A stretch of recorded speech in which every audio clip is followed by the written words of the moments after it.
We don't know what it was throwing rocks at us.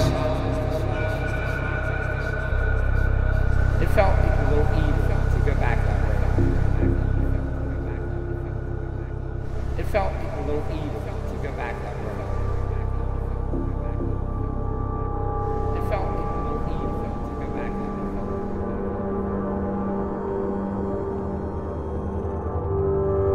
way. They claim that our eyes will just be created a slightly different than what they are. We talk these things are not normal.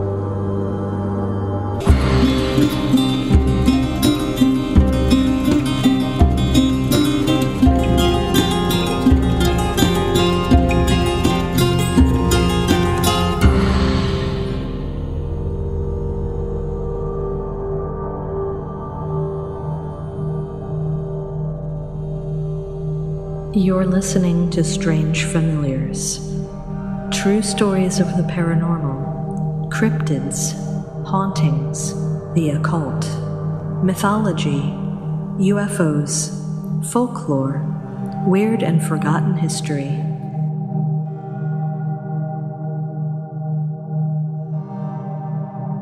Please make sure to like and subscribe to Strange Familiars on iTunes, Stitcher, YouTube, or wherever you are listening. Please share the Strange Familiars page and episodes on Facebook and other social media.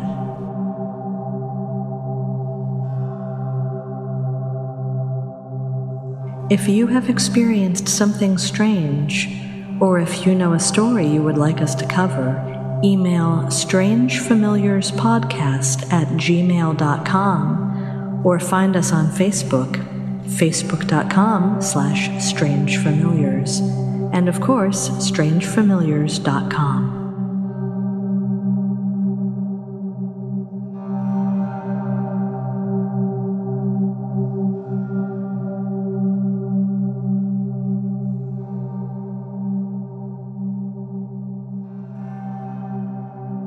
Welcome to episode 19.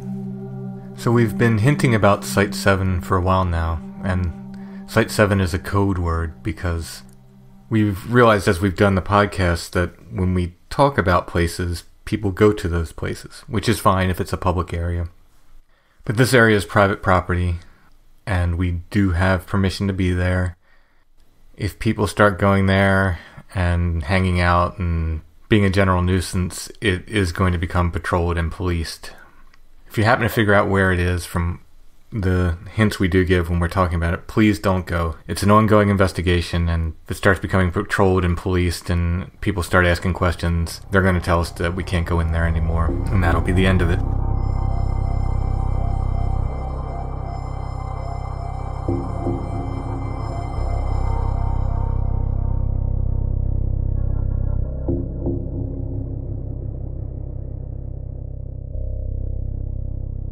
I first heard of Site 7 when I was asking my friend Chris if he'd ever been to Toad Road. He would have been growing up in the area in the late 70s and early 80s, so I thought he might have some experiences out there. And he hadn't gone to Toad Road, but we started talking about these other haunted areas, and he told me about Site 7, which is another closed road, much like Toad Road. Here's an interview I did with Chris. Now pay attention to the things he says, in particular about the family of albinos and the stone throwing. I've censored people's names and places which might give away the location of Site 7 in his interview.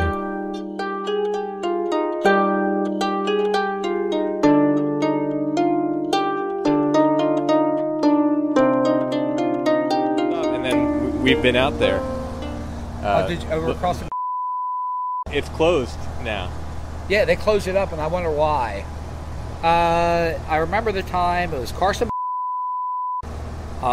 foreign exchange student from Nicaragua, and myself. It's probably like a Saturday afternoon, and we're heading to the and then we take the road to get there. So we get about halfway, and we're always running on E, and all of a sudden we run out of gas. So Carson wants me to go back to the farmer's home that was right in the middle of that lane. So I go back and I knock on the door, terrified, not knowing what was coming out in that dark, nasty looking house that was sitting back there. And out comes an old gentleman, probably in his early 80s, and his fingernails were probably about 1 inch long, so that scared me right off the bat, because he looked like something that thrashed me one. So I go up to his door, and he comes out, and I said, I ran out of gasoline. Well, he says, I think I got some in the barrel in the back of the barn. Well, first of all, that scared me, even going back in the barn with this guy. So he took it back, the barrel was empty. So I was sort of like, So we didn't know what to do, so I said, I'll see you later. And so I took off. So we ran to the store and got gas. We walked to the store and got gas.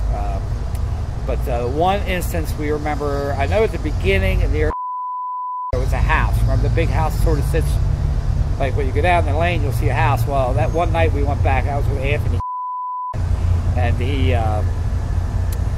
I was probably about 16 at the time, and a German Shepherd and a St. Bernard come and attack our car. And there was like 5 of us in the car. The St. Bernard jumps on top of the hood, and the German Shepherds start biting our tires, like literally biting our tires, like to flatten them. So then we go back into the road, and it's just complete darkness. And it just makes you feel like there was somebody up in the woods watching you wherever you went. So yeah, this road was always one of those roads that I always feared to go back. Everybody feared to go back in there. Didn't you say there was a family of albinos or something? That's where the dogs came from. They were from the albino family. It's a whole family? It was a whole family of albinos. Wow. That lived back there. And you really never saw them. I mean, we saw them like once going back there. Road, or however it's pronounced. Didn't you say there was stories about... There was supposed to be bums and vagrants living up in the woods. That would throw rocks? That would throw rocks at you. And we did have rocks thrown at our cars before up from the woods. And we don't know what it was throwing rocks at us. But that's what the story goes about that road. That there was people living up in the woods, and then at nighttime when the kids go back, they'll throw rocks at you. But yeah, that was a strange road to go back on. It felt a little evil, to go back that road.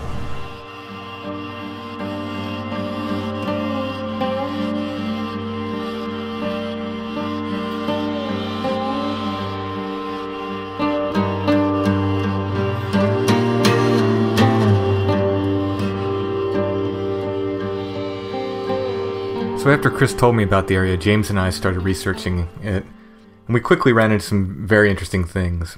And we're going to talk about the specifics of everything we found, including our own experiences, and a lot of audio re-recorded on site, and we're going to do that in another episode. But briefly, like Toad Road, Site 7 is a closed road. It's surrounded by woods and farmland, high hills and deep valleys. It's a much bigger area than Toad Road, several times the size, the area, the surrounding woods and so forth. Has creeks that run through it, and it's close to the river. As we're digging into it, James happened to take 2 Bigfoot or Bigfoot-like reports. I guess one of them may or may not have been Bigfoot creatures, but it certainly sounds like it. Both within a mile or two of Site 7. One involved multiple white creatures. Doing some historical research, I found this entire section of the county used to be called Devil's Hole, which, if you pay attention to Bigfoot research and just researching the paranormal in general, things with the name Devil seem to have a certain significance. It's not any longer called this. There is a Devil's Hole in York County now, but it's an old quarry. It's not Site 7. I'm guessing they changed the name of the area from Devil's Hole for the same reason Hellenborough is now Hallam. People get very upset about devil names around here, so I guess that's why they changed it. We found certain landmarks around Site 7, which seem to mark it as a sacred or spiritual ground. And these seem to be modern landmarks, not ancient, but I still found it interesting that we found those markers.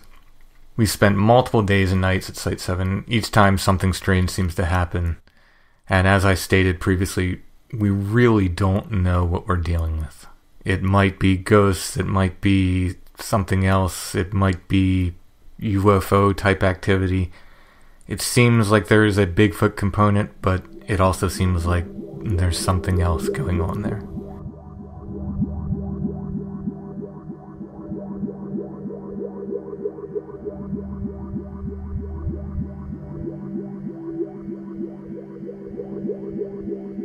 If you are enjoying Strange Familiars, please consider becoming a patron. Go to patreon.com/strangefamiliars. Your support helps us make Strange Familiars.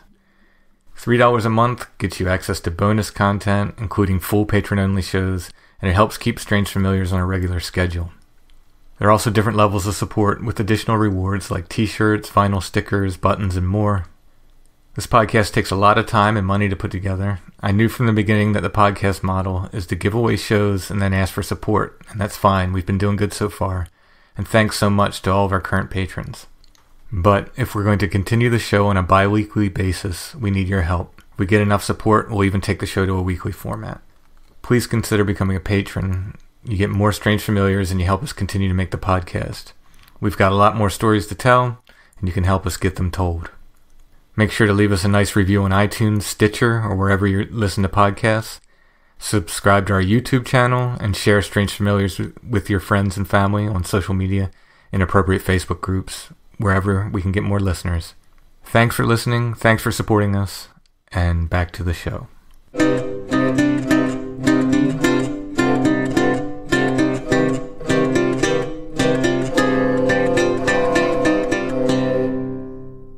So tonight we'll be speaking with Lori and Jeff, and they also had some strange experiences at Site 7.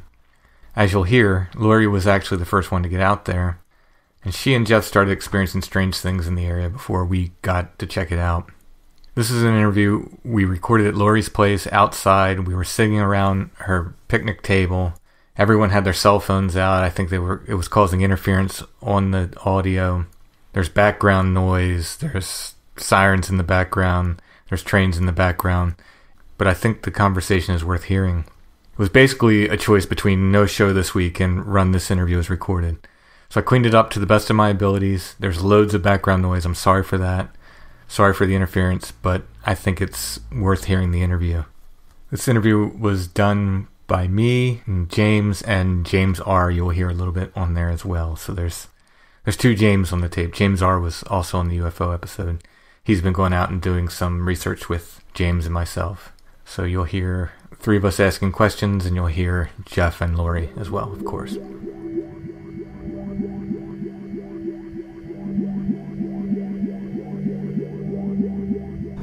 We are talking with Lori and Jeff's been on a couple other times. In fact, you were just on the UFO episode. You spoke a little bit about seeing some eye shine.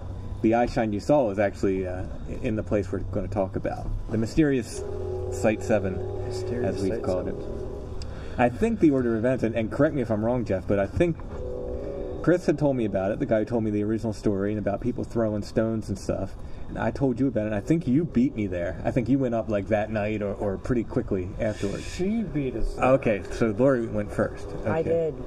I did, and I actually was just, when we were sitting there, I was referencing some notes.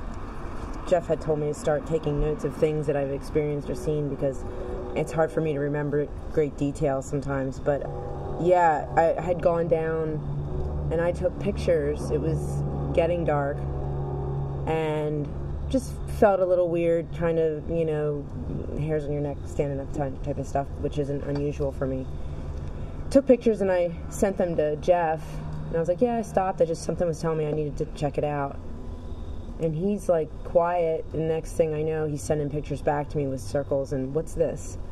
Then I started looking more and realizing basically I saw eyes. Yeah. That was the eye shine. On the first picture she sent me, I could see the house LEDs, but then down where there was no houses and stuff, I saw what was a set of eyes to me.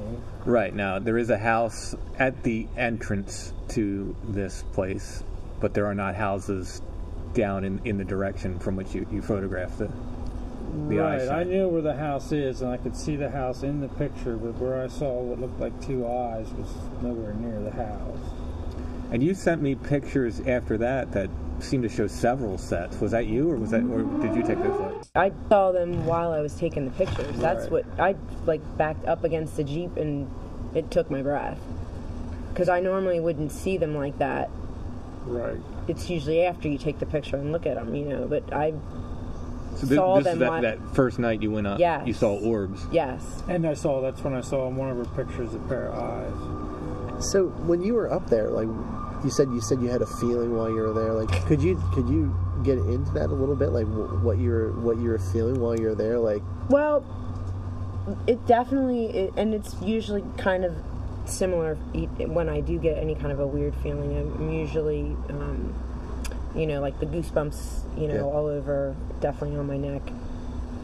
That particular night when I saw the orbs as I was taking the picture, it like took my breath. So that freaked me out. But I just, you know, he's always telling me just to try to calm down and, you know, hang out instead of like flipping and leaving. Sometimes it's almost like just uncomfortable in my own skin, that feeling that there's something else there. No, I mean, we definitely had similar feelings on occasions at that place as well. The orbs, were they close or in the trees or? Well, after looking at the pictures, to me it looked like it was in that dead end. I pulled in, got out of my Jeep, and it was dark. So, but the ones actually, as I was taking the picture, I saw them going by, like just as close as what he is to me, you know, a few feet away from me, and that's what threw me back against the Jeep. And White colored? Yeah, like a lighter whitish gray. Yeah. Now, initially, when with the orbs, you didn't see them with your eyes. You saw them in the photos, and then you were able to see them eventually. I saw the one picture that I took in particular. I saw them moving as I was taking. I don't know if it was because of the flash. You saw through the viewfinder, you could see it. Yeah, like as I'm taking the picture. Okay. And I don't know if it was the flash then, and I didn't see them until the camera flashed. Yeah. But then after that, when we were going through the pictures, I was kind of looking at him while he was at his house looking at him, and we both discovered at the same time, like, do you see those orbs? Right. And then I told him about seeing them up there as I was taking the picture. Just that it was a weird, very weird, eerie feeling. So then you guys started going up there with some regularity, right? And we kind of see eye shine on the regular when you went up there. Well, I think she had gone up again on her own and said you saw lights or movement in the woods. Yeah. So then I had come down a little bit later on, a couple of days later or whatever, and we went and got dinner, and it got dark, and she took me up there. I didn't see anything, and she pointed to something, and it looked to me like an LED light, and I'm thinking, well, it's just a light. As I'm watching, it went, and one walked away from the other one and moved. And I'm like, okay, that's not an LED light, that's moving. And I can actually sit there and watch them change from orange to greenish blue to white. This was in the winter, wasn't it? I don't know that it was totally winter yet. It was in February. Yeah, end of February. Is that when it was?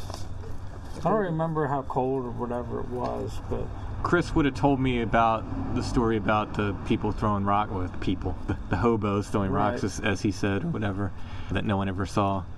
He would have told me about that in January. Okay. So, well, I'll tell you, then, ever since that night, anytime we decided to go up there, those lights were there, and we watched them. It's almost like they were in the same positions, like they're watching, they're watch guards or something, the way they're positioned, and I swear I can see them sometimes looking in the direction of the other ones. I've had them in my binoculars, and I can see the little light better, and sometimes they'll just go straight up in the air, and I don't know if they're standing up or what. I've hiked down in there in the daytime, and there's no lights in there. Yeah, we've been in as well. The only man-made thing we saw was one single game camera. Yeah. We're going to tell our story in the next episode, Yeah. or in another episode. It might not be the next one. But yeah, there's nothing down in there. There's no lights down in there. No, there's no lights down in there. And I've even heard noises when I see them down there, but I don't know. They're so low sounding, it's real hard to tell what it really is you're hearing. But Low in volume or low in volume. Low in volume. I gotta think that they know I'm standing there. They probably see the headlights as they come in, but they don't seem to be bothered. I've never had anything seem like it was sneaking up on me. Not that it couldn't, but I never had anything sound like it all of a sudden got close. You just sit and watch them, and then, like I said, one day we went and hiked in there, and that was an experience. there's two ways to get into this place. One from the uphill west side, and one is the downhill kind of eastern side. We went in from the east when we went in. You guys just kind of went right in from the west. Right. What were your impressions? I know, Lori, you saw something. Do you want to just go through that day? What we did is we just walked down that road, and then where the road went to a hard right, I went down over into the bottom where there's a little stream running. And we walked that stream for a while, and then I could see they looked like ATV trails, but they were just grass. It didn't look like anything had driven on them in a while. And I kept noticing in certain areas just stuff is falling down, blocking these paths. And they're almost like logging paths, you know what I mean? So we came around, went up to the top, and walked in one of those roads, and decided to go back down into the hollow from that side.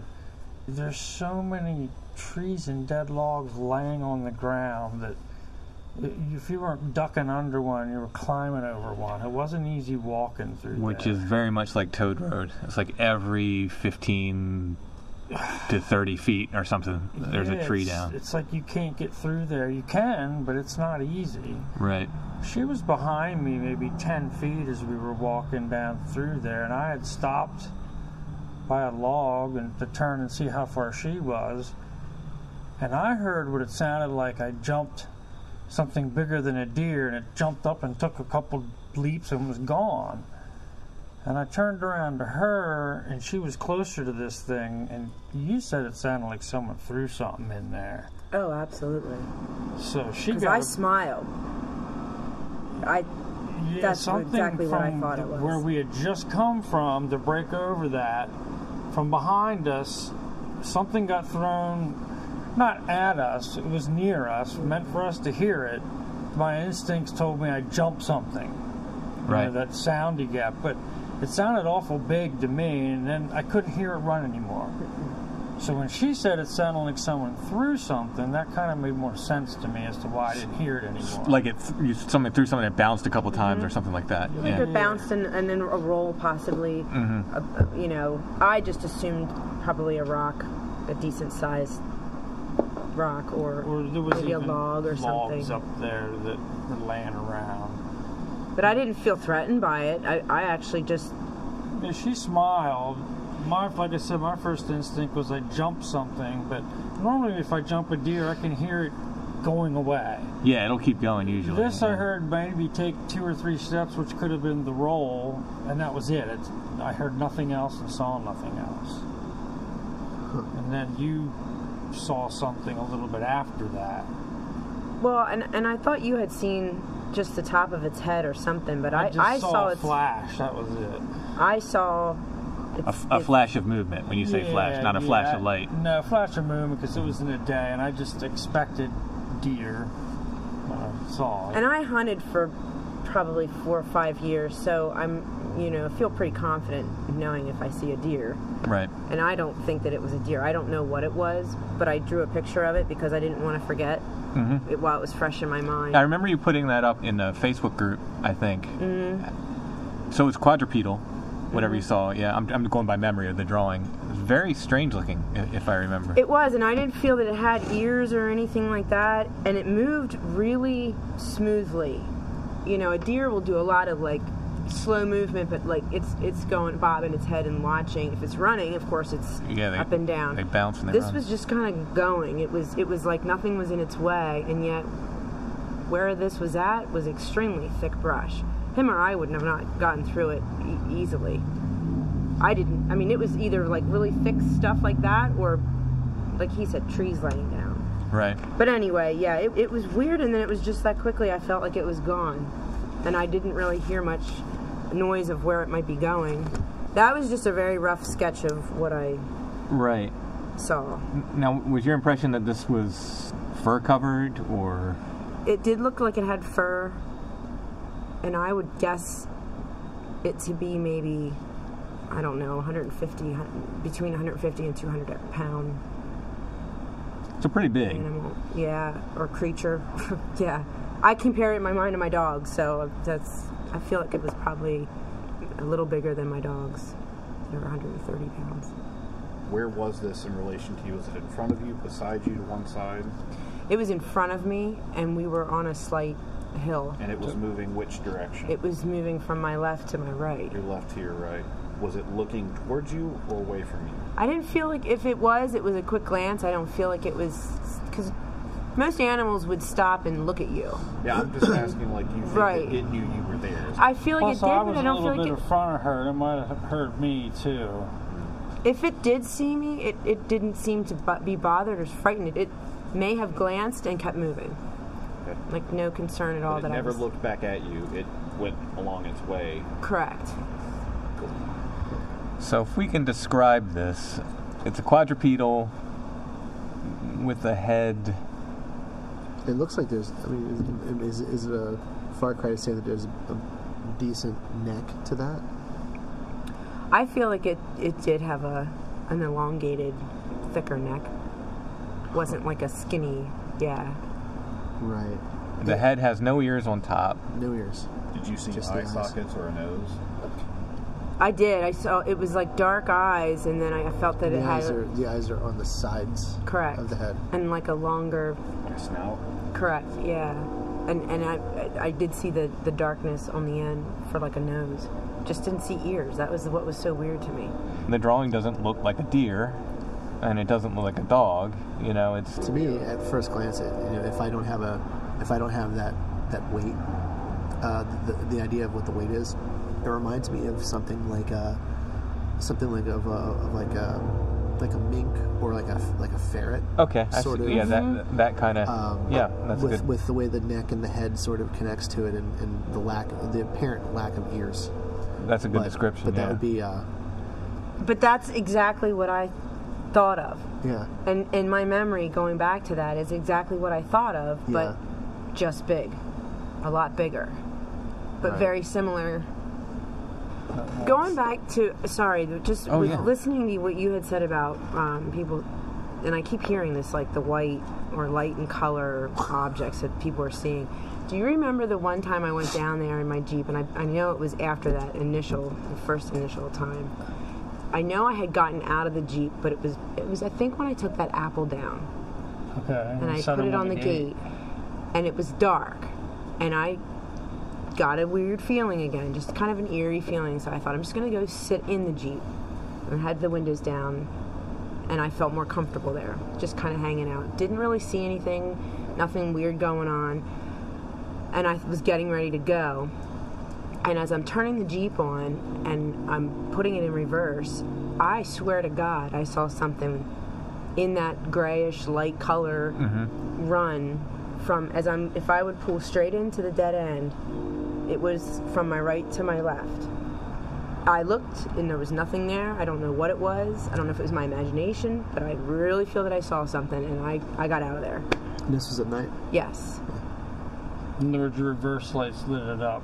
Yes. You could see it in your rearview mirror. And I'm sure it was, obviously it was one. I don't know if it could have been two, whatever it was together. But it was so fast. Honestly, not to get into alien stuff, because I know that's not what this episode is about. Well, we don't know. I know, I the definitely... thing is, we don't know what we're dealing with back there. I mean, we think there might be a Bigfoot component, but I don't think that's it. I don't think that's all that's there is all to of it. it. Yeah. There's weird stuff back there. So That's what I've initially thought and I think that's why it freaked me out, was because we've talked a lot about the grays, and I'm learning a lot about, all of that activity, but I feel that was definitely something that was not, it did not have fur, and I don't feel that it was a Bigfoot but I don't know what it was, and my head and my gut were telling me to get out of there, so but I did. gray white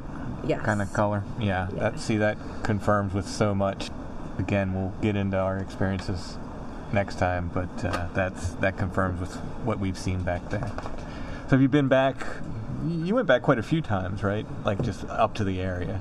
Yeah. The only reason I haven't been back is because all the leaves on the trees. I figure I can't see down into the woods. Yeah. It's weird, when I do see these lights, I have to say I don't ever see two of them together, and I always just wrote that off to the distance. They're far enough away that it just looks like one. And you said they change colors too, right? Yeah. So they've definitely gone from orange to white, and then they'll go out like that. Is it? And then they'll come back on. Have you considered the possibility that maybe it's not eye shine? It's just something else? Something else weird? Something else. Could be something else weird for sure. I know I've seen 3 different sets at the same time, and I've watched one walk away or move away from the other one. But a single. So in other words, you're not seeing pairs. I don't see pairs, but I just. But they're far enough away. I thought maybe that's because this is so far away. Right. It just looks like one And light. I mean, and there are, you're looking through branches, you're looking through Right. foliage. Even in the winter, there's stuff, hanging down and so forth. You might only be seeing one of two. I'm not saying it's not eye shine. I'm just saying the more I go back there, the weirder that place gets. And I think there's. Well, I'll tell you, it reminded me of when I was in Illinois and I saw eye shine there, and I saw both eyes shine, and it reminded me of the same thing. It had the same look. Yeah. Okay, so you've seen eye shine before, and it looks similar to that. Okay. That's the first thing that came to my head. It's definitely not moon reflection. I mean, these things are bright.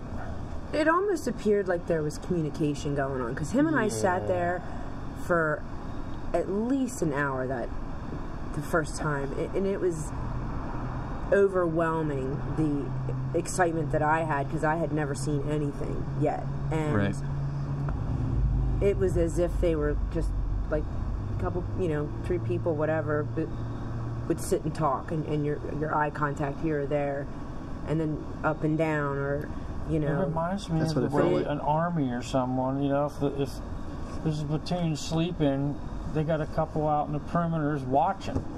It's just what it reminded me of. The one in the middle, he'd look this way and his eyes would get green, and then that one over there would get green. And then he'd look away and they'd go kind of orange or white.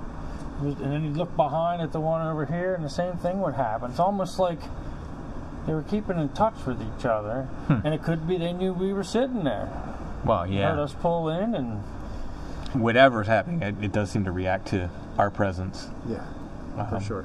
And you haven't been up since the leaves have been off the trees, right? Yeah. Not yet. Well, you'll have an experience, because unless they totally left, I'm telling you, we would go up there any random time. The only time we didn't see them was when it was rainy and foggy.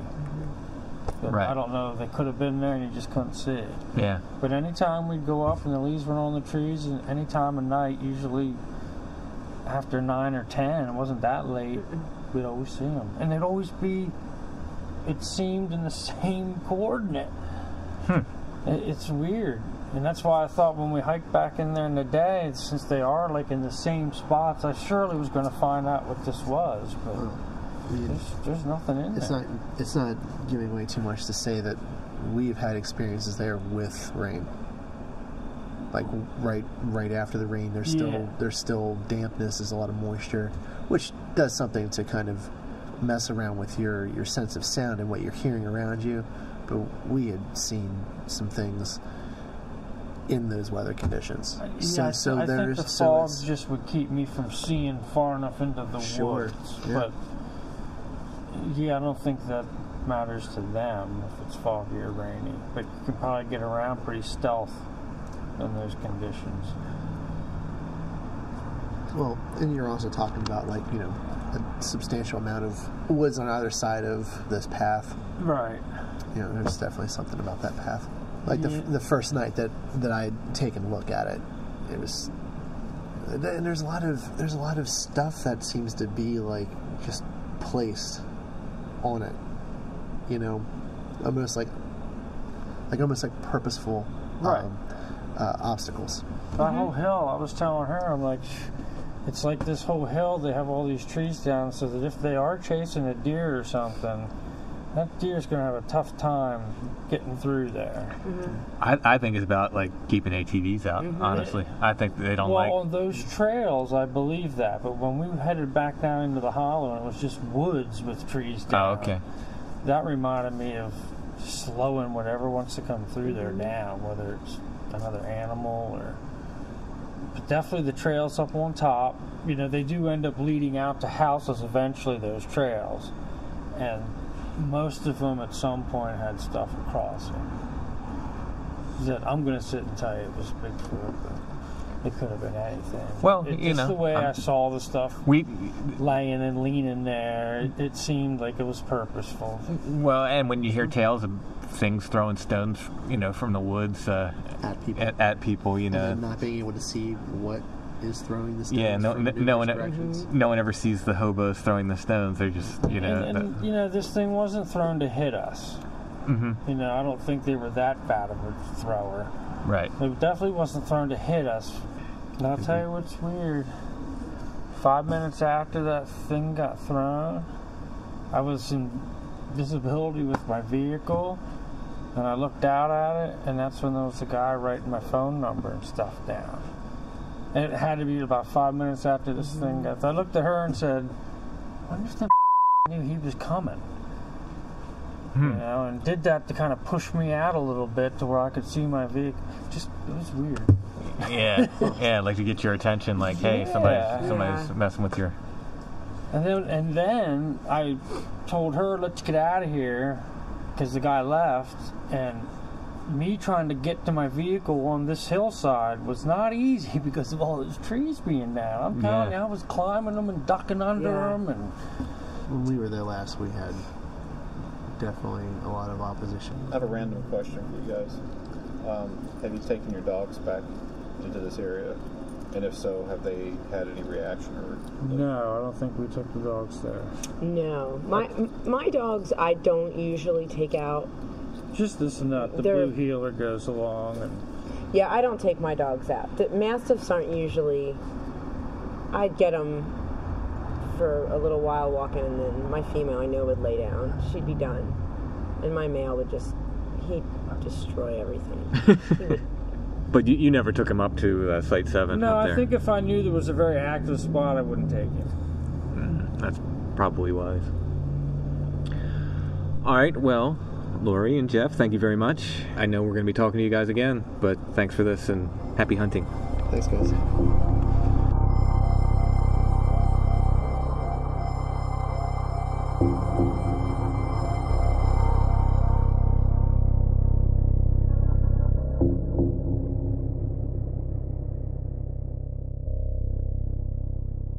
Strange Familiars is a production of Dark Holler Arts. Music, art, books, podcasts, and more. darkhollerarts.com. Intro and background music is by Stonebreath. Go to stonebreath.bandcamp.com for more.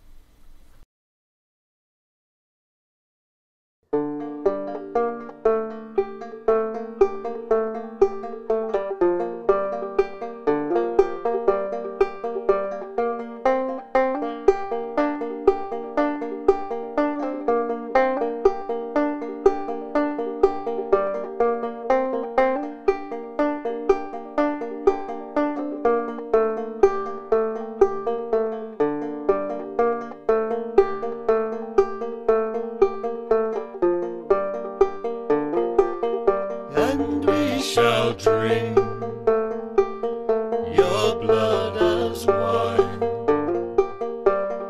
Lord of the green, Lord of the vine, anointed by the moon's lady. Oh, let us give our gifts to thee, a lace and leaf shirt to wear when you're dead, sun from pine needle and cobweb thread, a crown of thorn to grace your head. Though your skin is leaves, your blood runs red.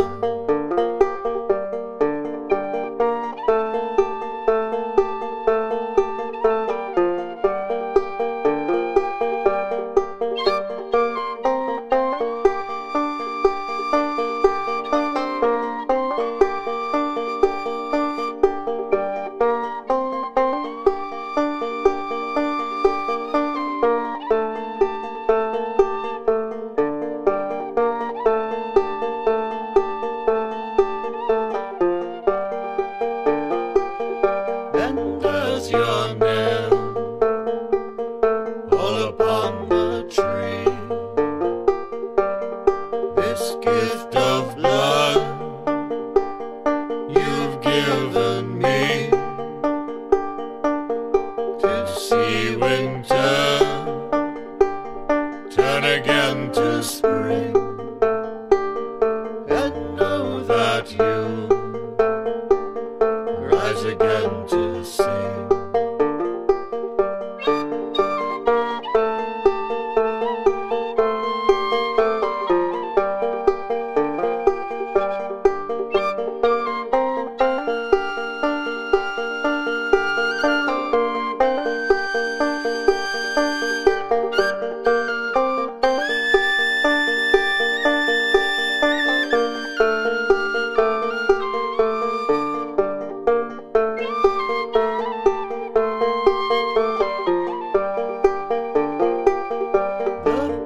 The mother and the flame of green, let these three be our Trinity.